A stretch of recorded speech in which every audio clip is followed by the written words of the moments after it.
had mentioned on Sunday or not Sunday, on Friday, that we're going to go deeper into the Sthita Prajna. And so yesterday's class was the beginning of that, and today is going to be session.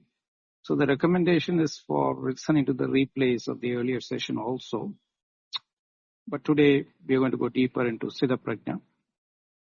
The replays are all available in Clubhouse, or you can go to the 3 links shared on YouTube, Spotify, and Apple Podcasts, where you can access all the talks pertaining to Bhagavad Gita and even earlier sessions on Avaroksha Anubhuti and other Upanishadic texts. Housekeeping, the chat and hand raising will be closed when Bindoji is conducting the class, after which we'll open those for any further questions and clarifications. Over to you, Bindoji. Thank you. Thank you, Prakash. Welcome, everyone. As usual, let me do my invocation. Om Namo Brahmadibhyo Brahma Vidya Sampradaya Kartribhyo Vamsharishibhyo Mahadbhyo Namo Gurubhyaha Shruti Smriti Purananam Alayam Karunalayam Namami Bhagavat Padam Shankaram Loka Shankaram Shankaram Shankaracharyam Keshavam Badarayanam Sutra Bhashikritau Vande Bhagavantau Punah Punaha Ishvaro Guru Ratmeti Murti Beda Vibhagine Vyomavat Vyapta Dehaya Dakshinamurtaye Namaha. Om Shri Gurubhyo Namaha. The Bhagavad Gita Dhyana Shlokam. Yam Brahma Varunendra Rudra Marutaha Stunnanti Divyai Stavai Vedai Sangapadakrammo Panishadai Gayanti Yam Samaga Dhyanavastita Tadgatena Manasa Pashyanti Yam Yoginaha Yasyantam Navidussura Suragana Devaya Tasmai Namaha Devaya Tasmai Namaha Devaya Tasmai Namaha. Om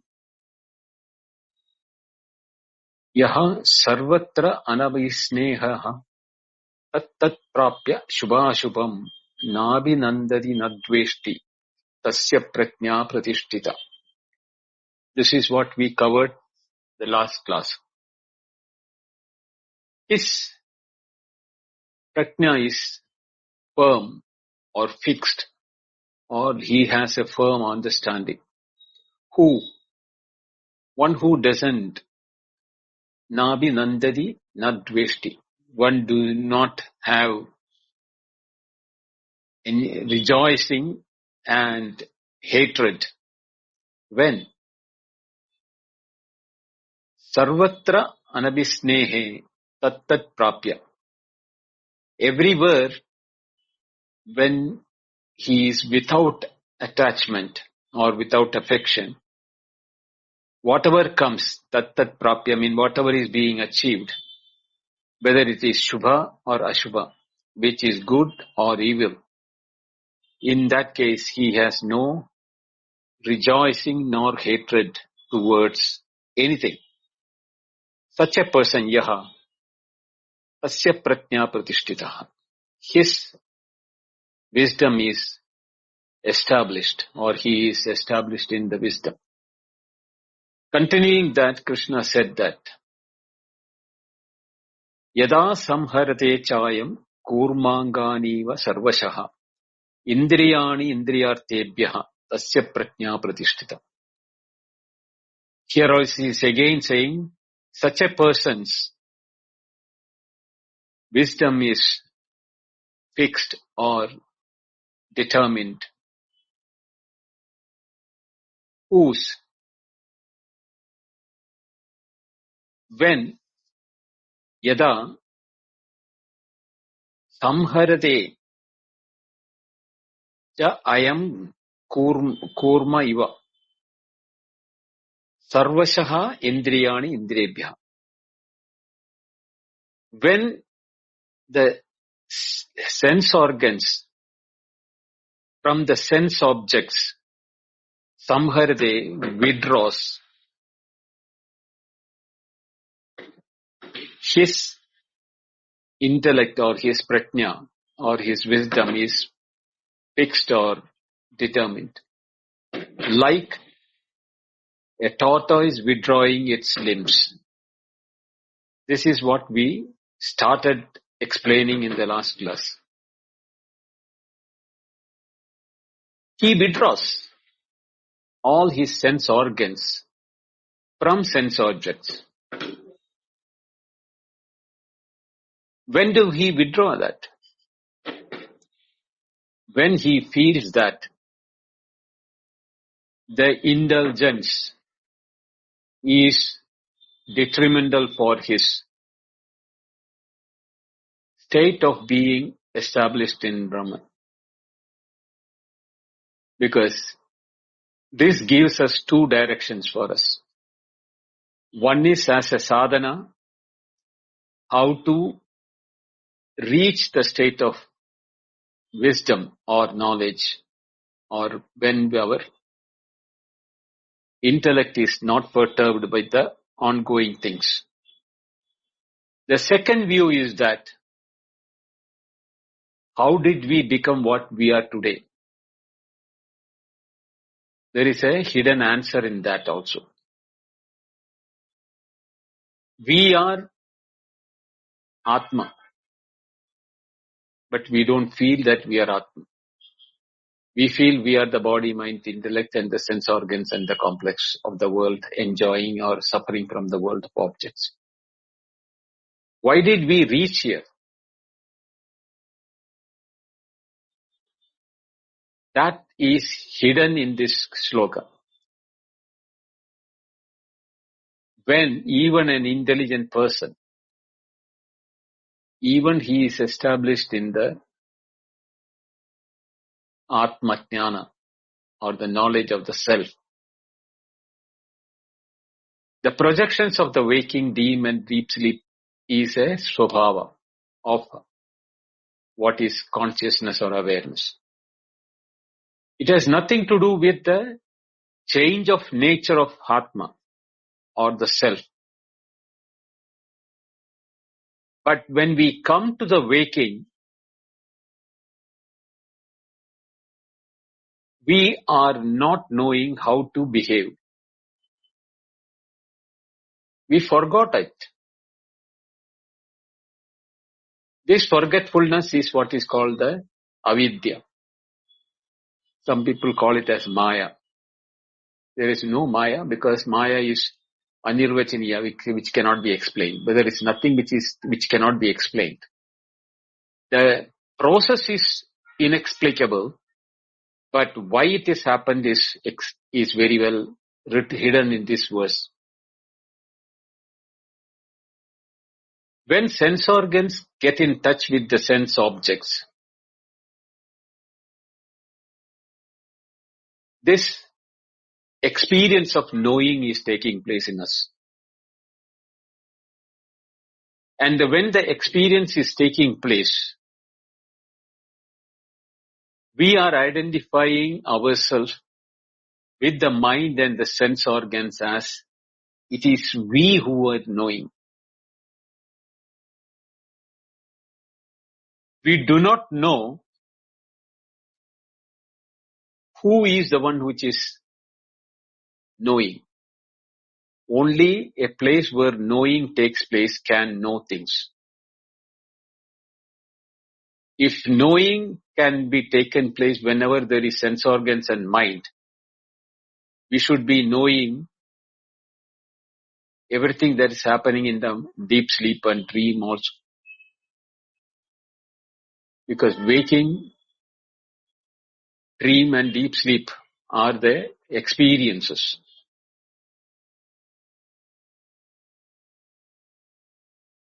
The sense organs, external sense organs are put in use in the waking, and the internal sense organs are put into use in the dream. In the deep sleep, no sense organ functions, nor does the mind function. So therefore, there is no way of experiencing externally or even internally anything. which makes very clear that the knowing, in spite of the potency being there, the knowing the objects do not take place. But knowing as a principle or awareness or consciousness, that is never dying or never changing. That is present in us all the time. But when that knowing or awareness or consciousness, when it is present in the waking, that knowing, when it is empowering the mind or intellect or the antakarana, the instrument, internal instruments, which is using sense organs to be in contact with the sense objects, the role is forgotten by the knowing, and the mind thinks, I am knowing. Actually, the knowing is not in the mind. Even though we say the knowing is taking place in the mind, our understanding is like that. I know in my mind. It is not in the mind. It is a knowing is because of the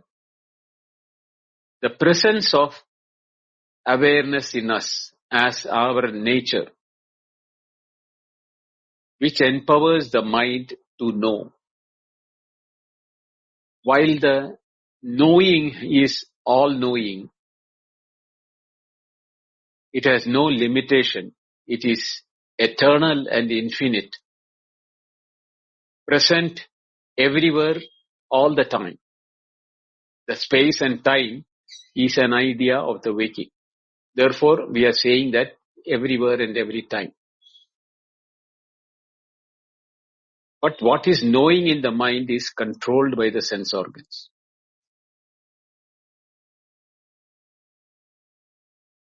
But in the dream, the same mind, when it is not in contact with the external sense organs, is in touch with the internal sense organs, which has pervasiveness.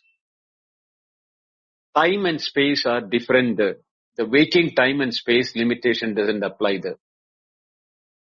So it can dream about places where we cannot physically be there, but we are experientially there. So we call it as mental experience. So in the dream, we can be in places where we are never been there. We may see a picture or a movie and we think we can dream that we are going through the same places.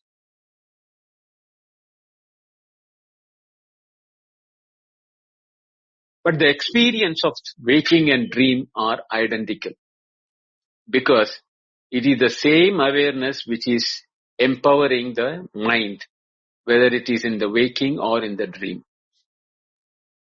Therefore, we feel that the experience of the dreamer is similar to that of waking, in spite of the limitations of the waking and the separation of the mind of the dreamer. But in both the places, it is the contact of the sense organs with the sense objects which creates the experience. In the deep sleep, whether mind is there or not, we cannot say, because we don't experience anything. But a memory of not knowing anything separate like an object is remembered after waking up to say that I was in deep sleep, I knew nothing. So when there is nothingness,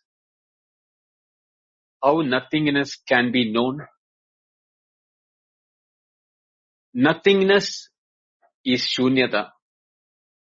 And how can shunyata be known? Shunyata can never be known as an object. It is known as an idea. Same way, the idea of nothingness.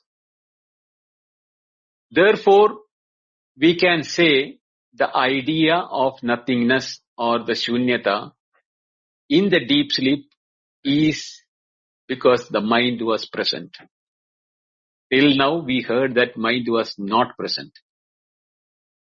But the same mind was present. Which mind was present? I'll come to that later. That mind remembers the absence of everything, which is called the nothingness, on waking up. The same mind remembers what is in the waking we have seen as the places to visit in our dream, or people whom we have contacted, or people whom have dead and gone, or people whom we wish to meet. Anything is possible in the dream. But it all will have a relation to the mind where memory is present from the waking. That is what creates the dream. But since the space and time is not operational in the dream, the functionalities are different.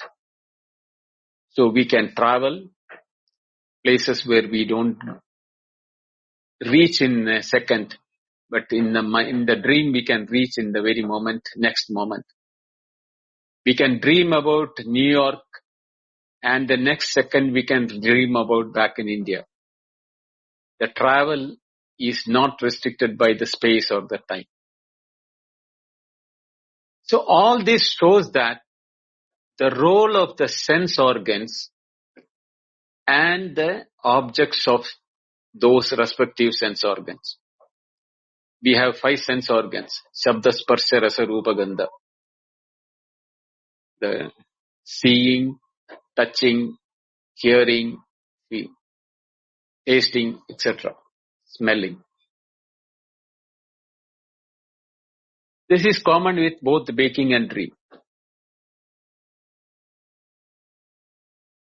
Here in this verse, what Krishna is saying that Yada samharate, when we withdraw that, whether we are in waking, dream or deep sleep, doesn't matter. The one who is capable of withdrawing it, like a tortoise withdrawing its limbs. Now, if you have seen a tortoise, it will protrude its limbs, neck out, it will start moving from place to place, even inside water. But the moment it feels that there is a threat to its limbs or the head, it withdraws inside. Bhayat.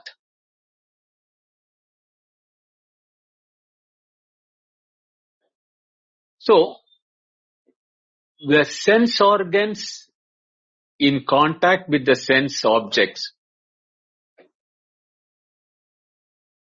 is the reason why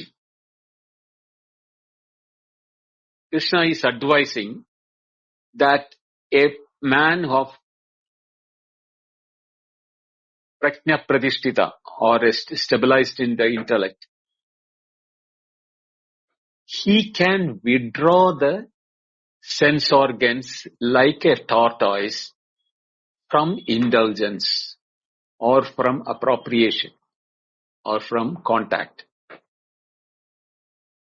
It is a choice of wisdom, born out of wisdom. When he feels that there is a threat, he will decide not to be indulging in it or contacting the sense objects.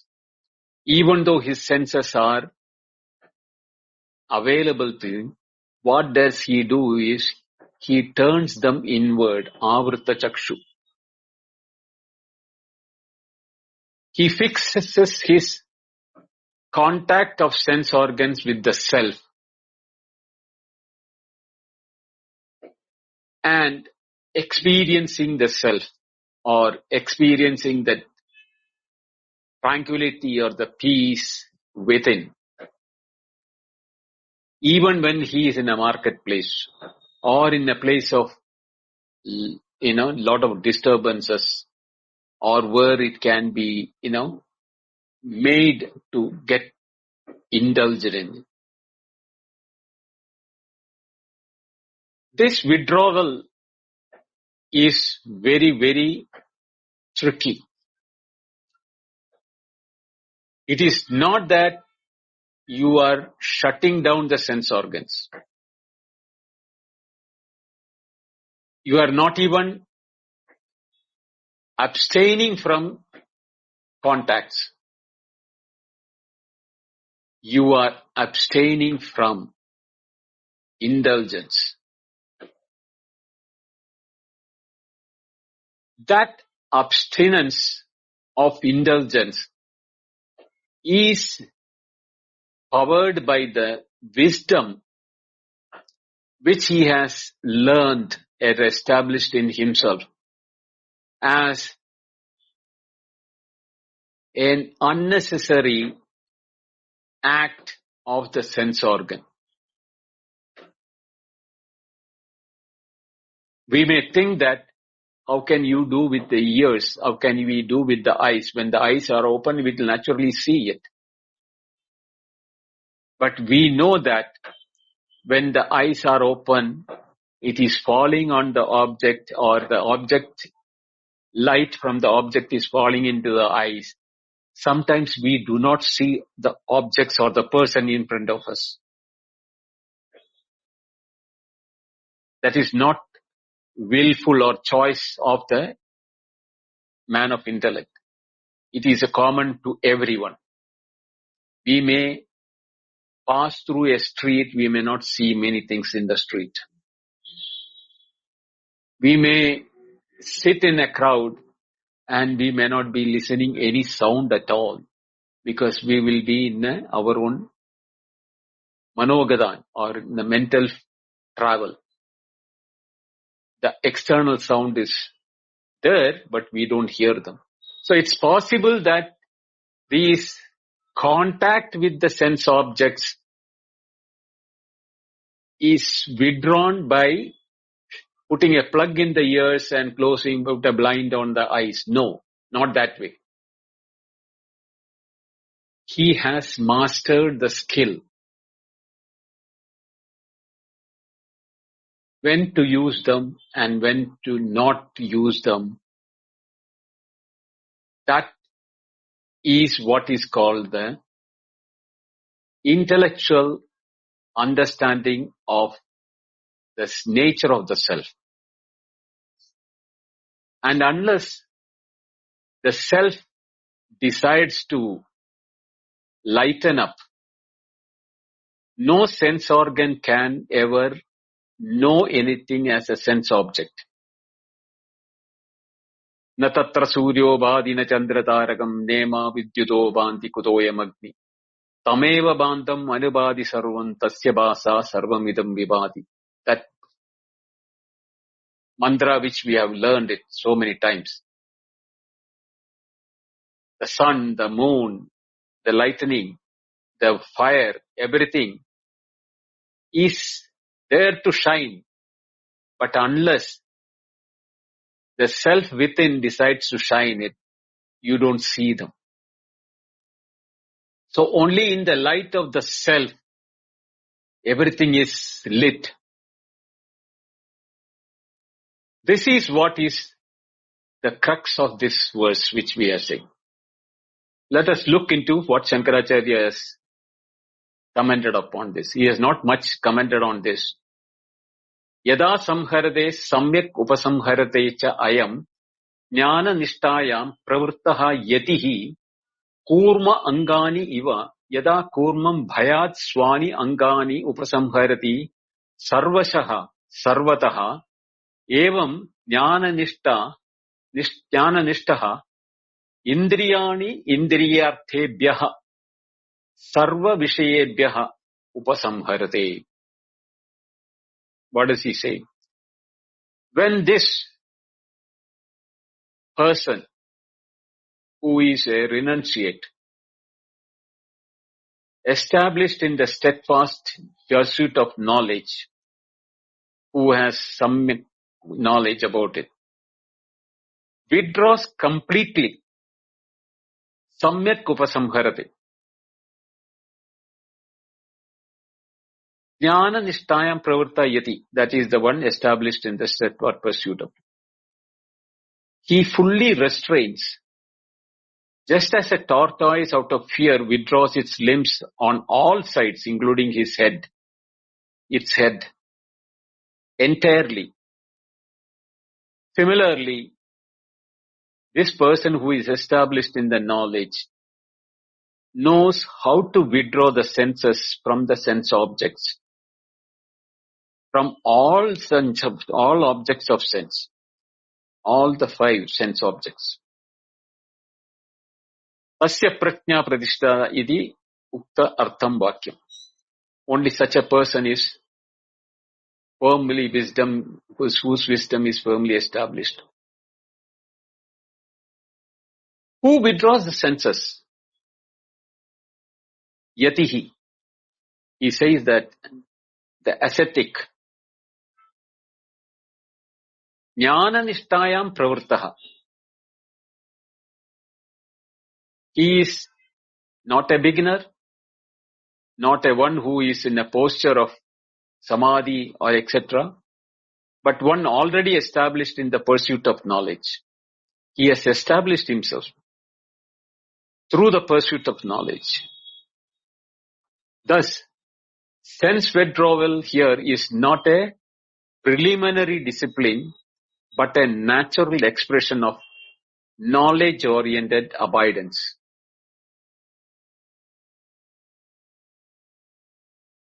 The tortoise analogy is only when it is correctly understood. Not because it hates the world, it is withdrawing the limbs and the head, but because engagement is an unnecessary danger. Only when it feels that, it withdraws the senses. Or same way, the knower withdraws his senses not because of aversion or hatred towards the sense objects. He doesn't hate anything, but because the objects no longer compel his attention. There is nothing compelling from within in the form of desire from within for this attention. Therefore, withdrawal is spontaneous, non-extension, not a forceful abstinence or repression. What is the word sarvashaha, sarvataha means? It is total, not selective. This withdrawal is complete from all aspects. Therefore, this excludes the partial renunciation that some are good, some are bad. There is nothing good, nothing bad for such a person. When there is no desire, there is no necessity for him for his indulgence. Therefore, his withdrawal is when he has no more charm in the world of objects. The world of objects do not entertain him or are of objects of charms for him. Indriyarthebhyaha. This is a separation as a cognitive effect. It is not that senses are destroyed. or made useless because they are not in use. They are retracted from the objects, meaning the cognitive link of appropriation or indulgence is cut.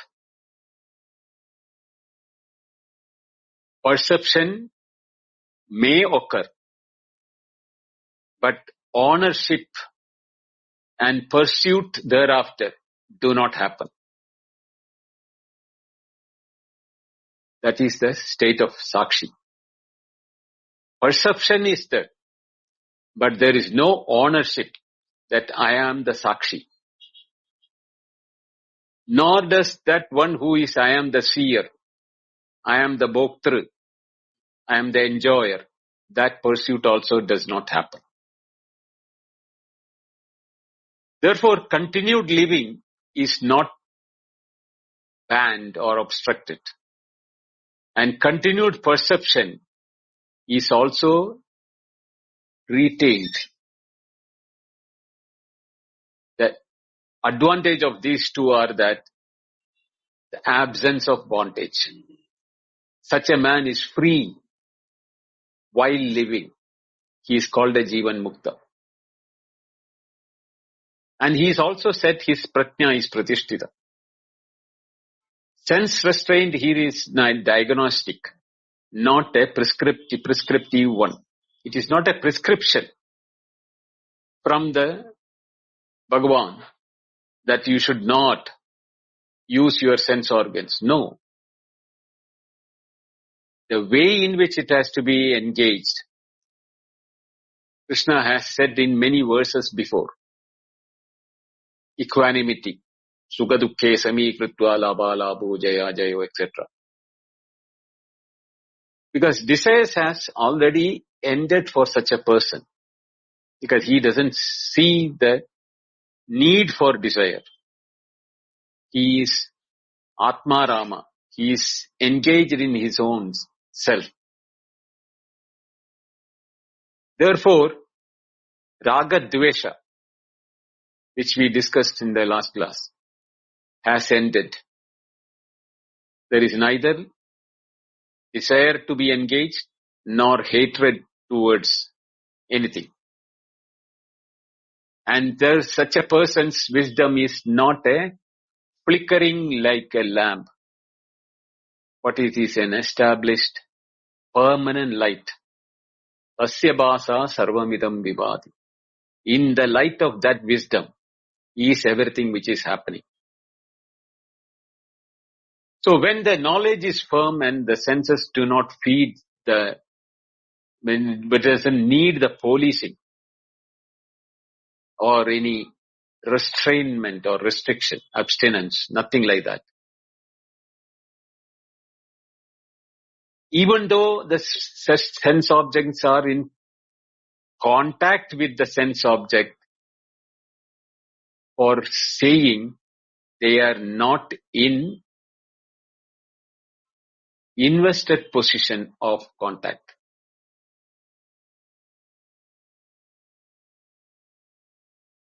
That is the asanga bhava, which is very important. Like a tortoise. It knows that when to withdraw the limbs and when not to. The knower rests all the time in the self. So, the next verse starts with an introduction. Tatra Vishayan Anaharta Aturasyapi Indriyani Kurmangani va Samhriyante Natu Tad Vishayevo Ragaha Sa Kadam Samhriyate iti Uchyate.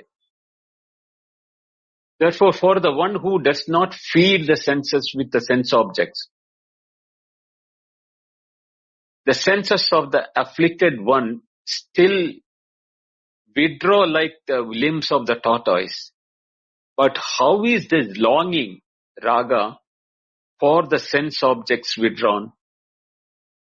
This is stated in the next verse. There is different levels of mastery for it. Physical and behavioral withdrawal. The verse begins acknowledging that basic preliminary form of control. That is, if you as a seeker stop physically engaging with the sense object, Vishayan Anaharata. Next verse it will come. For example, by living in a solitude, observing silence or fasting, etc., your senses, Indriyani, will naturally become less outwardly active. This is the method of sadhana. They withdraw like the limbs of a tortoise, kurmanganiva samhriyante, into the shell. It becomes a practice, but it is a long drawn practice. But the second problem is the core problem. There is an inner longing. Therefore, the verse immediately poses the real question. How is the longing for the objects withdrawn? And this is the important aspect. As long as we cannot withdraw the raga or dvesha, longing and hatred, withdrawing, going in a secluded place or with abstinence from food or talking, etc., is not going to make any impact as long as mentally you are invested in it.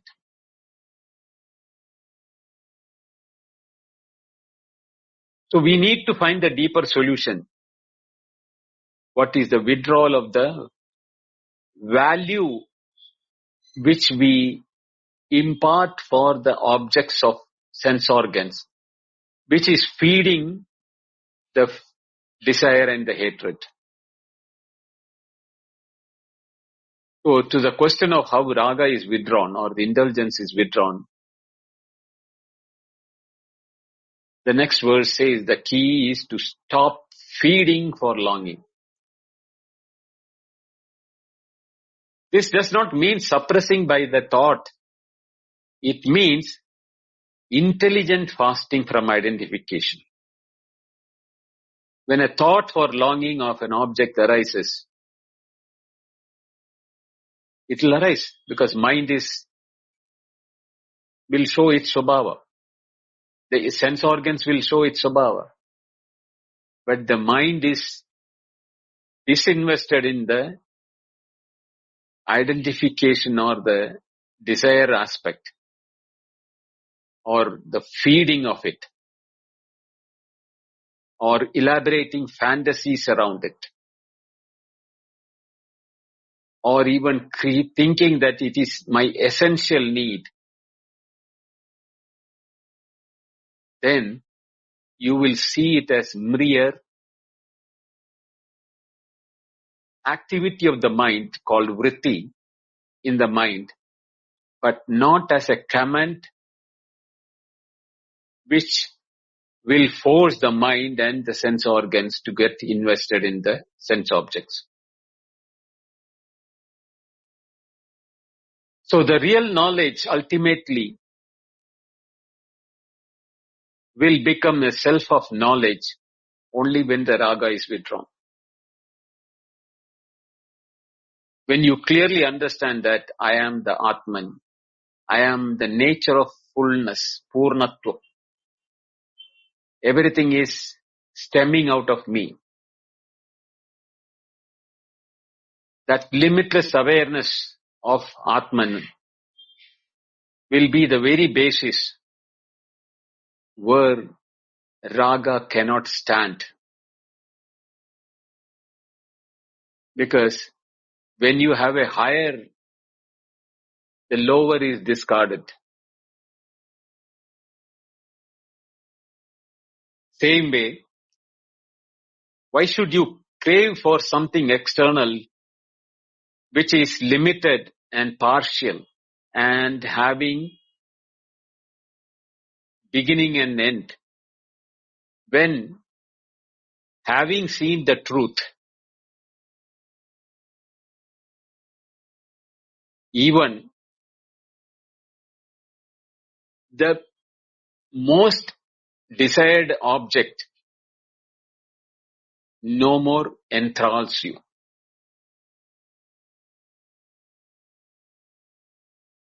Yen drishtva param drishtam nivartate. By seeing which, the seeing towards the externality, nivartate, goes away. This is what is given in the next verse, 59.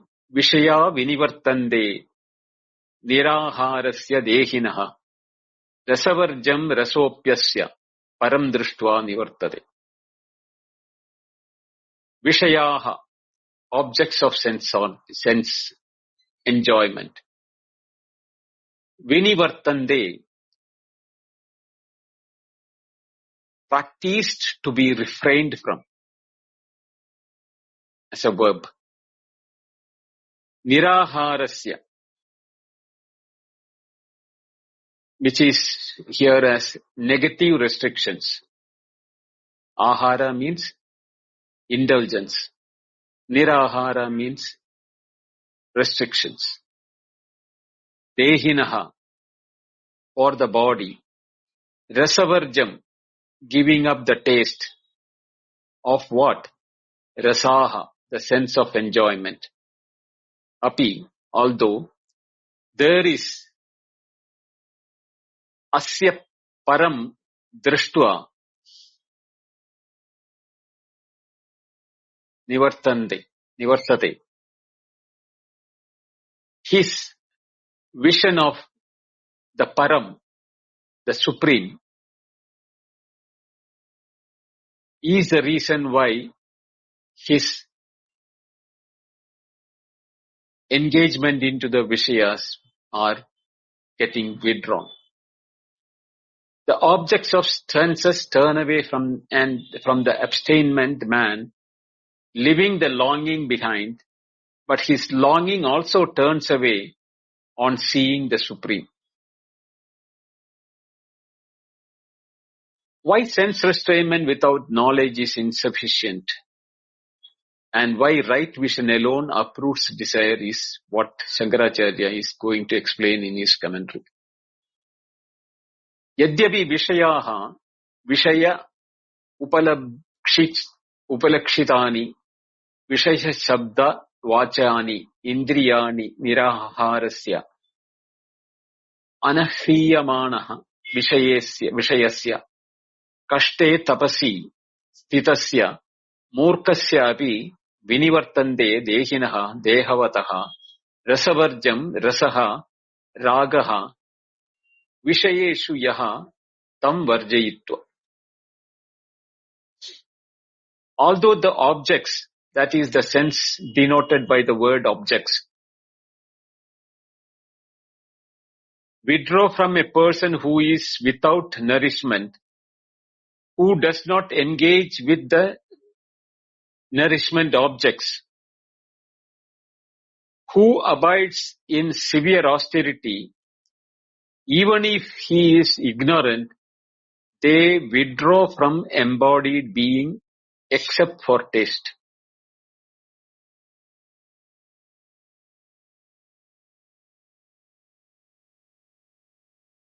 The taste is not the tongue taste what he is being referred here. He is talking about the desire to taste or desire to engage.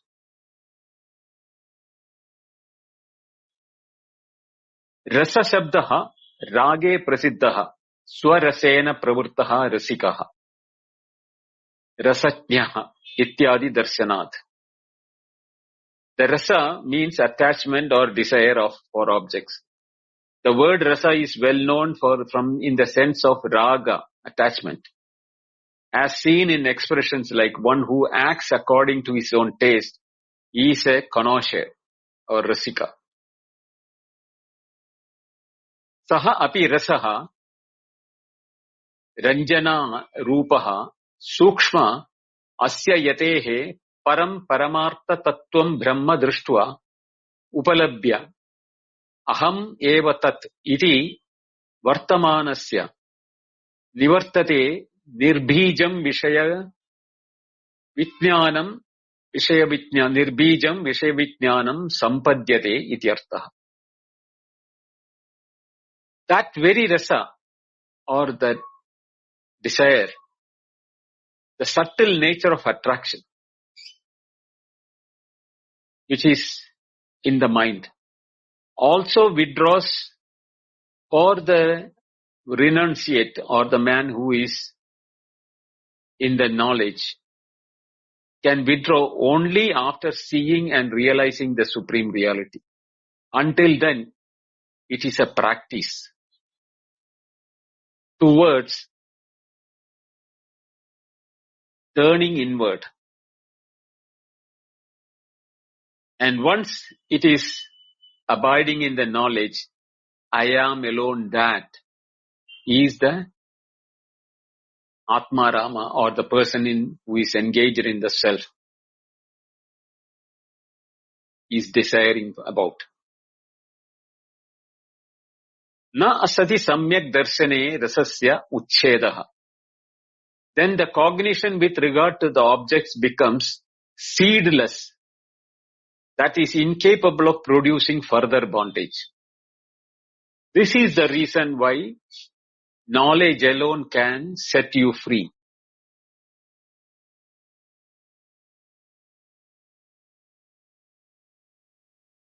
Tasmat samyak darshana atmikayaha prajnayaha stairyam kartavyam iti abhiprayaha. Without the right vision or the right knowledge, there is no eradication of attachment. Therefore, firmness in wisdom, whose nature is the right vision, samyak darshana, must be cultivated, is the intended meaning of this verse.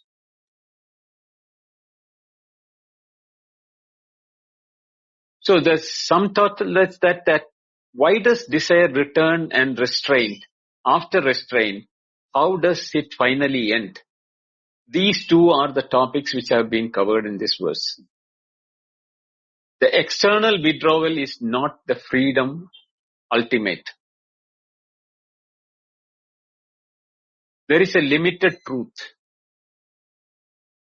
Through fasting, austerity, isolation, etc., even an ignorant person may experience sense withdrawal or temporary quietude if he is going to a solitude place or a cave in Himalayas, or he abstains himself from engaging in the world outside. There will be a temporary quietude, but it is behavioral, not cognitive.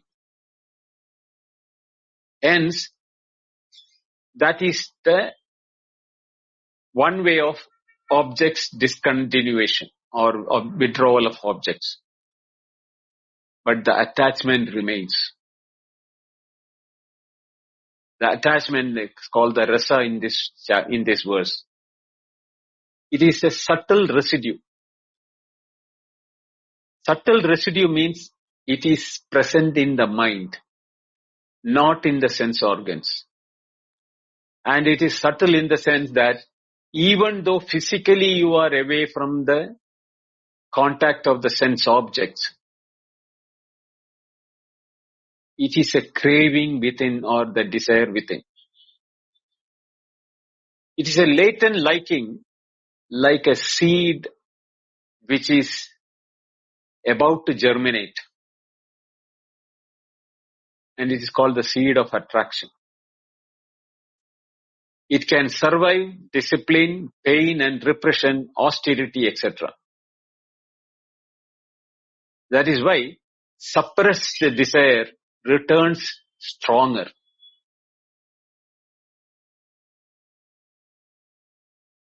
The second line is how to get rid of even the rasa.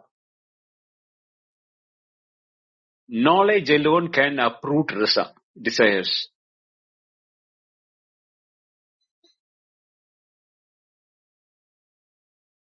Rasa ends only when the Brahman is known. The subtle desires in our mind is totally subsumed or sublimated or evaporated only when Brahman is known. Not by negation of objects, but by displacement of identity. This is what I said, always say that. Shifting our identity from the body, mind, intellect to our self. I am fullness itself, Purnatva. Purnamata Purnamidam Purnat Purnamudachyate. That Purnatva. Then the objects lose their promise, their necessity or their charm. None of them will remain. Once Brahman is known, the object cognition becomes a burned seed or a roasted seed. It cannot germinate further. It may remain like a seed, it may appear like a seed, it may look like a seed, but once you saw it, it cannot germinate. So what is the meaning, the seeing of Brahman? Param Drishtva. What does it mean that? Drishtva means realizing. It is not a vision. It means identifying from the body, mind, intellect to the identifying with the consciousness, awareness, knowing or knowledge itself, which is the nature of self. Therefore, the word Drishtva means realizing. Upalabhya is owning one's own truth. What is that? Ahameva tat. The identity. It is not a proximity that I am close to myself. No. You are the self. Tadutvamasi. That is why in Advaita we call it as irreversible. What is known as oneself cannot be desired. That is the reason why knowledge alone sets you free.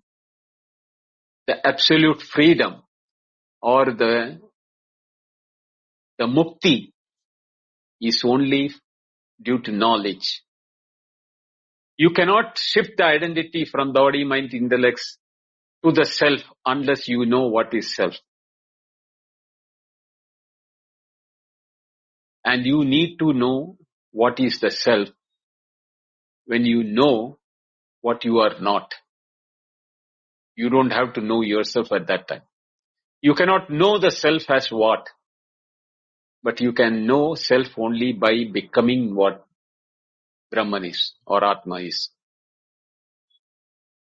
That becoming is not a new thing. You are unbecoming what you are not. We have become the body, mind, intellect complex.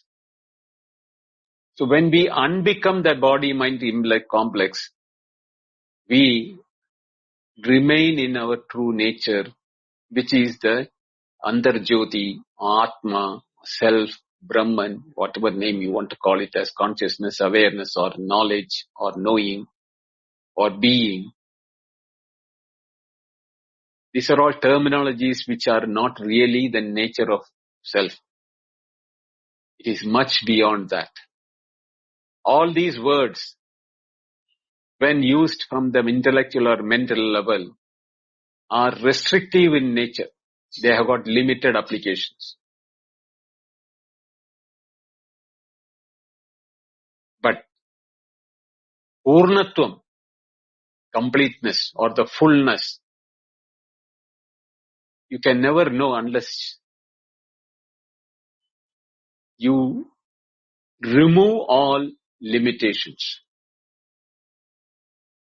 When all limitations are gone, you don't have to learn what is Purnatvam. That is when you know you are Purna.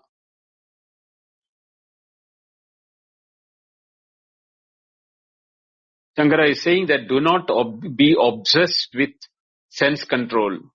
We may have seen so many people are doing that. I am doing Mauna Vratam today. I am doing Ekadashi today. I am doing this and I am doing that and all those sorts of things, thinking that sense control is recommended by Krishna in Bhagavad Gita. What is required is stabilizing our vision in the right direction. Because when knowledge is steady, sense organs withdrawal is natural. Because desire collapses without effort. And in the absence of desire, there is no sense engagement, sense organs and sense objects. So sense restrainment can occur even without knowledge. But subtle attachment of desires will remain. These desires are latent in nature,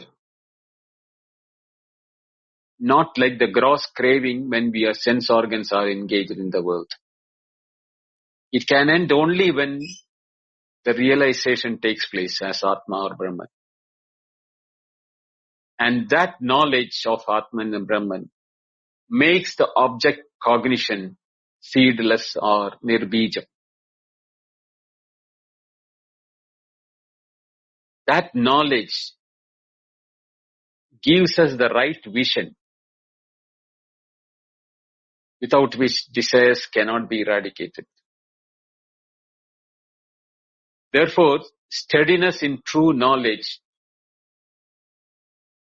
is absolutely essential if you want freedom, if you want Purnatvam, or if you want the Amrtatvam or Anandatam, Anandam, etc. So objects can be abandoned by force, desires cannot. Desires sense only when the fullness of self is known. Therefore, let knowledge stand firm and renunciation will complete itself by natural process. We'll stop it here. We'll continue tomorrow. The next verse.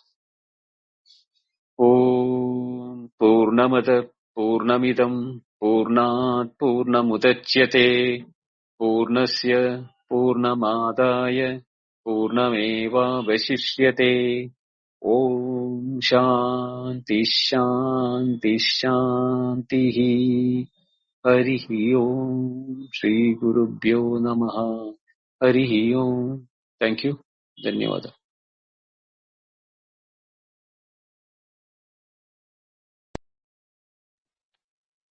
Thank you very much, Kundoji.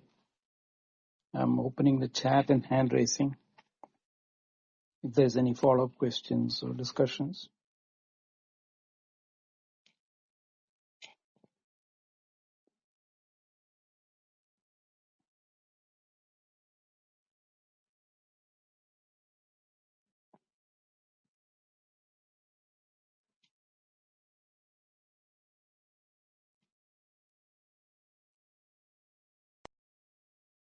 Seems like we'll keep it for Friday then, the questions, because it has to continue further. Yes. Venkatji is coming up.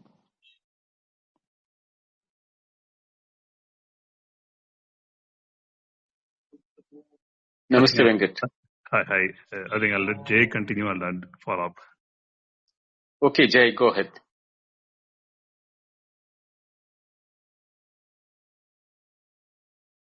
Jay, you're mute. Thanks, Binduji. Yeah. Yeah. Binduji, while listening to you, I got one a point of view. Please help me to validate if it is correct. So, Okay. I know my toe is not me. I'm coming from the outside, and my body is also not me. and any thought which comes is also not me. So, but I am that in which even this thought appears, even this body appears, even the whole universe exists and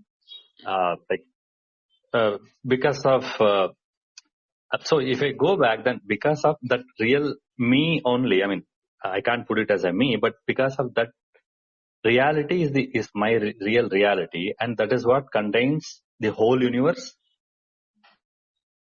Yes, you are the universe.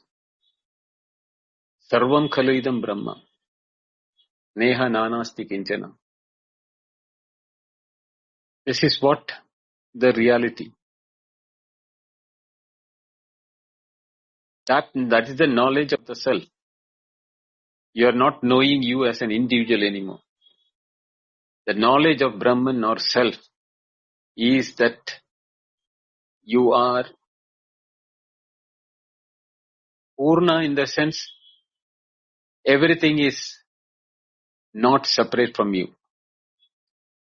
I often quote that Chandogya thing, Yatra nanyat pasyati anyas shrunudi anyat bijanati, where you don't see anything separate from you, where you don't hear anything separate from you, where you do not know anything separate from you.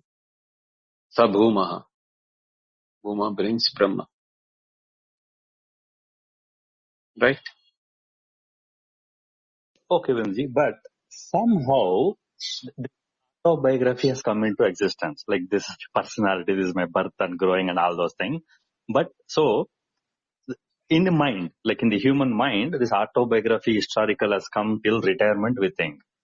But instead of having that autobiography, the only thing I can do is the thought per se has to not get engaged in whatever the human mind shows, both external and internal. But if it can stay without any of these quicksands like thought which will drag one, then firsthand one will know the real, or one will know the reality, or the reality will itself know that it only existed always and everything else is because of that. Is that the only pointer?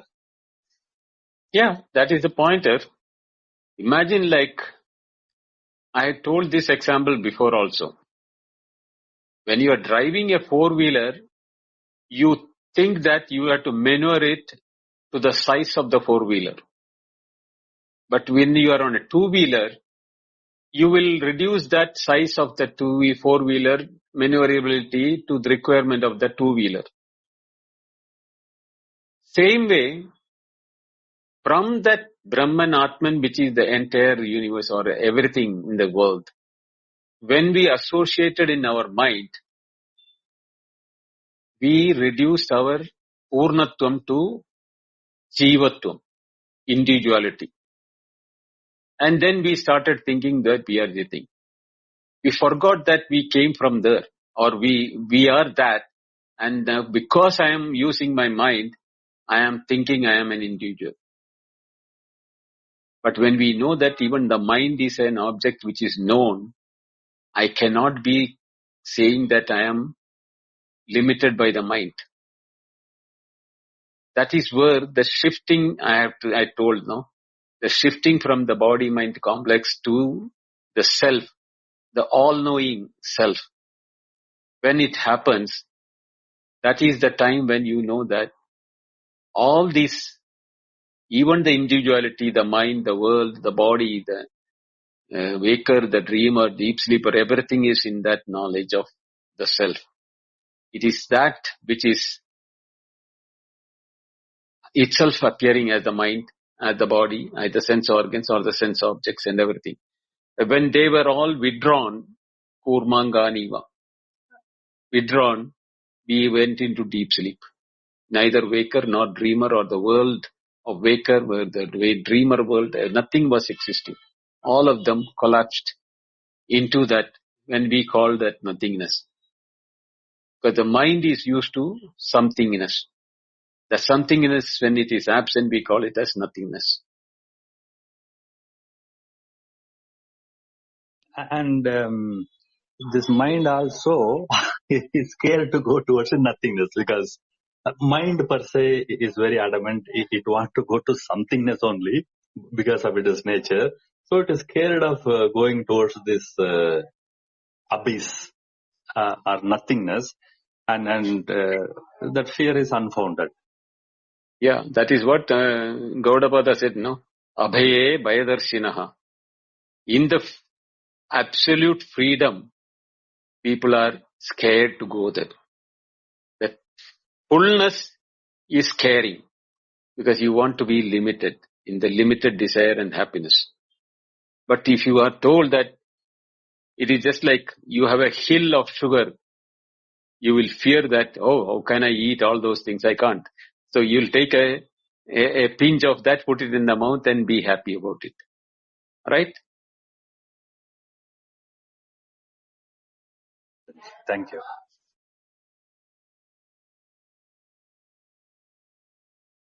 Namaste, Venkat. Indraji. Should I let Anu to start? I can wait. It's your choice. Let Anu go ahead. Hello everybody. Namaste Binduji. Namaste.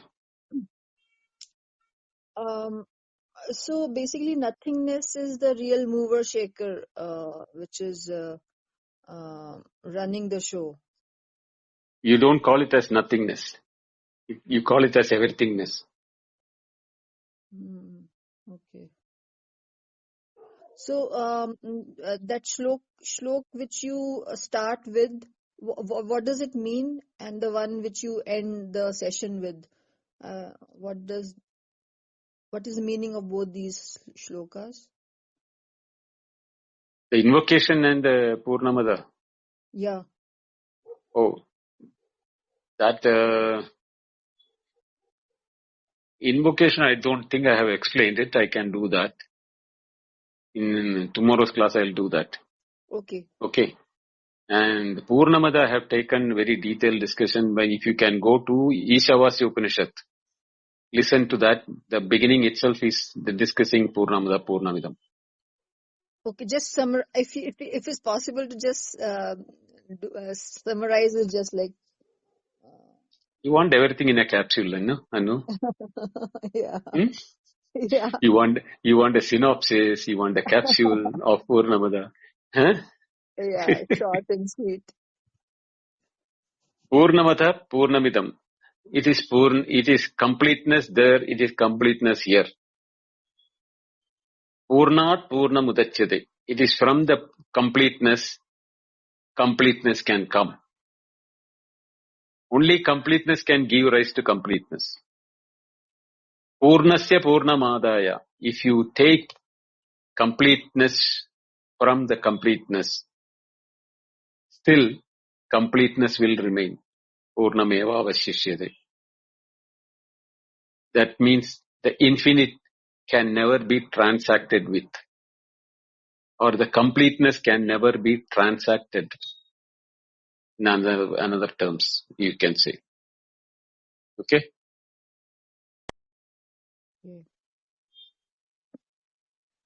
Okay. So yesterday you, in the beginning, you said that minds. If a person is they don't get miserable, or they are not happy when happiness is there, and they're not miserable when in crisis, and they don't have this fear, attachment, and anger, then there is no need for mind. So this is the only, because of these reason only, are the only reason why mind arises or I arises, right? Because of these reasons, we feel that there is a mind which is separately for this purpose, where the individuality or the limited being associates itself because of the limitation of the sense organs and the mind associated with the sense organs, which are driven by the desires of the individuality. In the more you engage, the more the desires. And it's a cycle of desires and engagements. In that, you either there is success, you are enjoying your happiness. If it is a failure, you feel hatred or rejection. This cycle keeps on continuing. This is what is called samsara, or the mundane life. So between happiness and misery, the cycle of world revolves. Yes. Thank you. Thank you so much. Thank you, Anna. Venkat, it's all yours now. Yes, Binduji. Binduji, there are these two verses because I'm looking at the dimension of yoga. The withdrawal is as a practice. Yes. The pratyahara, dharana, dhyana, samadhi. The withdrawal is Right. sort of a stepwise process in yoga leading to tranquil state of mind we call samadhi. Then, it is obvious. You do it in the beginning of the day, then it will slide out. The rest of the day as engaged in the world, so that the samadhi goes off. Then I've seen folks do it like twice or thrice in the day. Because they want to taste this elixir all the time, but they don't know why it is sliding away. So this is, I've seen as a practice, but I work because then figured out there is much more to it, because I've seen, the Shabarimala, right? I've been there a few times. That 41 days of austerity fasting, the day they visit Ayyappa, come down, they can't They control celebrate. themselves. They celebrate with drinking and they'll be fallen in gutters. Yes. Extremes. I've seen that. I've seen that myself. So this rasa now comes into bigger picture. That sort of indicates, this is again that rasas come alive. Even you force it, it'll come alive. Yeah. That is why Shankaracharya says, or Krishna says, that without knowledge, you will never be able to control your sense organs. If you want to control your desires, anger, then the few verses down the line, Krishna is going to tell us how the anger takes place and how we are falling. Our downfall starts from where all those things are being there. So, desires, we do not know when we are in desire or not. It is a very subtle aspect. That is why in this verse it has been mentioned very specifically that subtle is the nature of desires. To know that a desire is cropping up in the mind itself is difficult. It is just like we know the floor is slippery, but we don't anticipate it to be slippery, and we start walking. And when we start walking, that is the time when we realize that it is really slippery and we cannot no control over it and we fall. Desire is the slippery floor. And when we start slipping, it is a calamity which will befall on us. Go ahead. I think this one is inverted, in the 57, that whatever that causing, because from a samadhi it is falling out. It's Yes. inverse fallout. Because the samadhi which is being done by force of restraining the contact of the sense organs with the sense object is not the samadhi which is being advocated due to a knowledge-based samadhi. Whenever you have a forced restriction between the sense objects and the sense organs, that will last only till the two are not in the proximity again. The moment they are in the proximity, it will be like the fire and the fuel. Nobody can stop it. So can we dissect But this even, rasa a little more? Hmm. This rasa raga, raga is, openly acknowledged Yes, in a transactional setting. Where I see right. rasa is rising situationally also in a lot of time. That bhava, that Mm. ashuddha bhava, it simply pops up from nowhere, right? Based on the situation trigger. The extremes are, medical situation, rushing to something, and, relationship issues. A lot of that pops up out of nowhere. It's complex set of emotions arise. This rasa is far more deep rooted than told in a transactional session. Mm. Uh, I think, is there any further description about, Yes, dissecting rasa? there are further dissecting of this rasa, and how to get out of that is what comes in the Sthita Prajnasya Kabasha. In the remaining verses also it is there. Krishna is discussing in detail.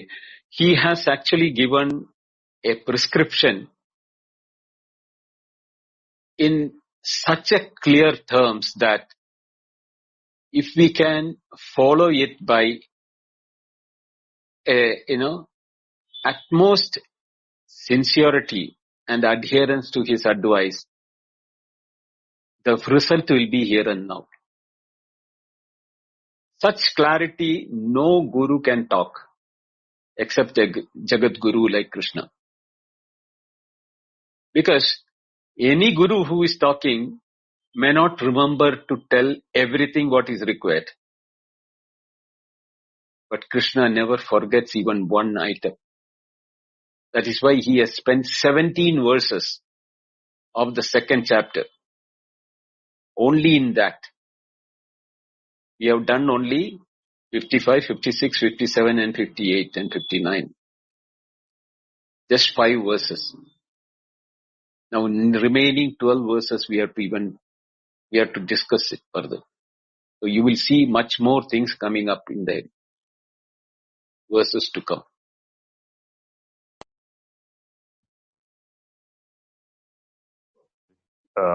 My takeaway for the day is the mental starving, that Shivratri coming up next Monday.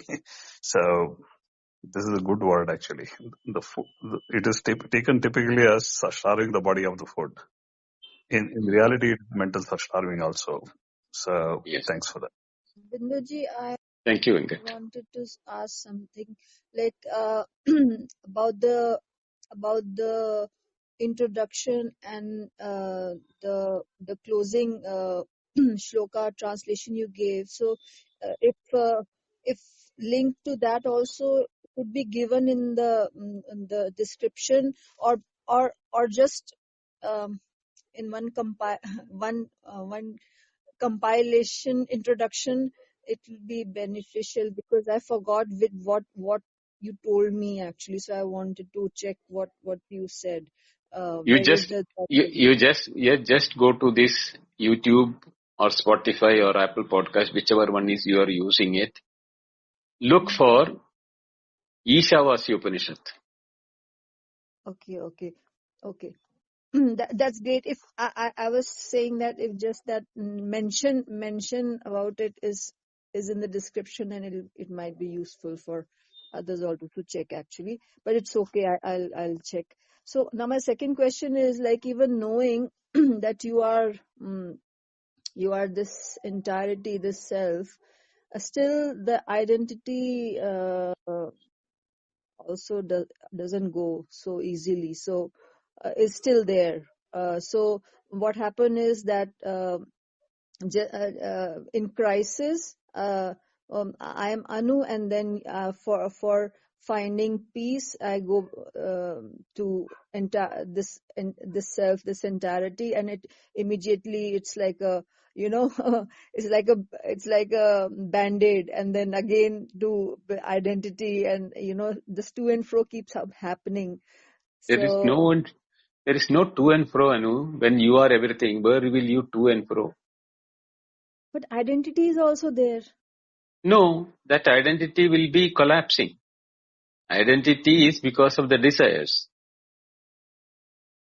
When the desires are gone, where is that ego? Aham and mama. My and me and mine. There is no identity there. Me and mine is the reason why we are having me and mine because of our desires. Okay, Do so you what know is that? the way? Sorry? Me and mine, because of me Are and mine, there, there is... are due to the desires. If there is no desire, there is no locus standi for the me or mine. Yes. Where is that? Tell me.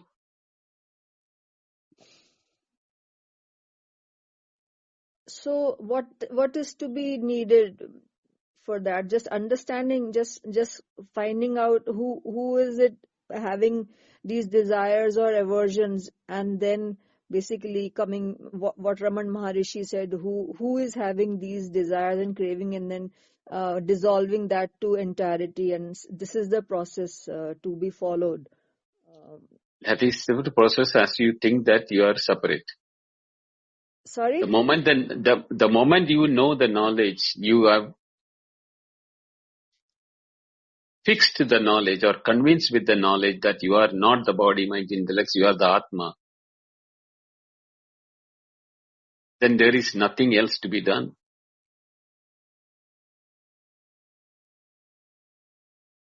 What is there to be done? Because you know that as Atma you are everything. And when you are everything, how can there be a desire? You are everything. Sarvam khalu idam brahma. Aham brahmasmi. Right? Where can there Yes. be a desire? And when there is no desire, the me and mine has no place to stand. The me and mine is standing because on the desires.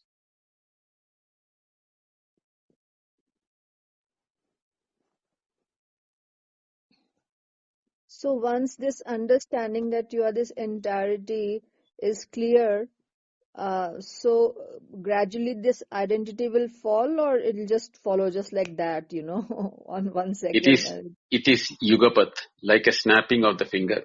Just what you did now.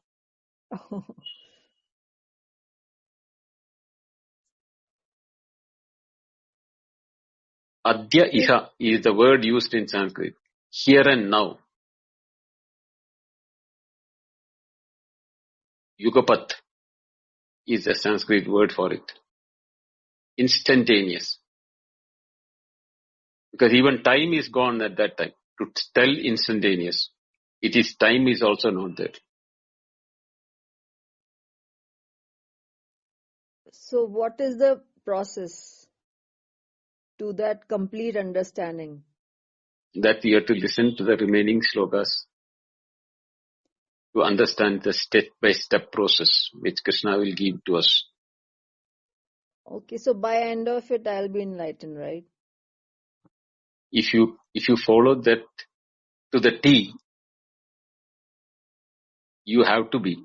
But if you still hold on to that, I want to be realized as a desire, then you will not be.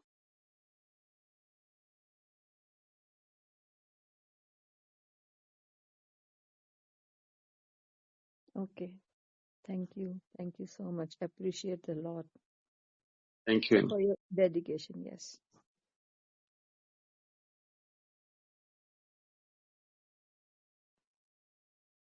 If there Yeah, are no further Prakash. questions, yes, if there are no further questions, so thank you everyone for attending this session. And tomorrow we will continue with the Seda Prajna, as Binduji has pointed to us. So if the Sravana Manana is appropriated, then the depth of the satsang or the framework and the information will be more deeply realized. That is the only solution, I think. So thanks everyone for coming, and thank you very much, Bindoji, for taking us through this very subtle and very refined way of understanding Bhagavad Gita. And tomorrow at 8:30 p.m. IST, we will reconvene And for Anu, I put a chat in the chat. I put a direct link to Ishavasya. So if you're listening to the replay, if you click that link, it'll take you to the Ishavasya Upanishad, the last Thank you few so lines. much. Yeah. Thank you. So Appreciate over that. to you, Bendoji, to close the session. Thank you, Prakash. Thank you, Venkat, Jai, Anu, for your questions.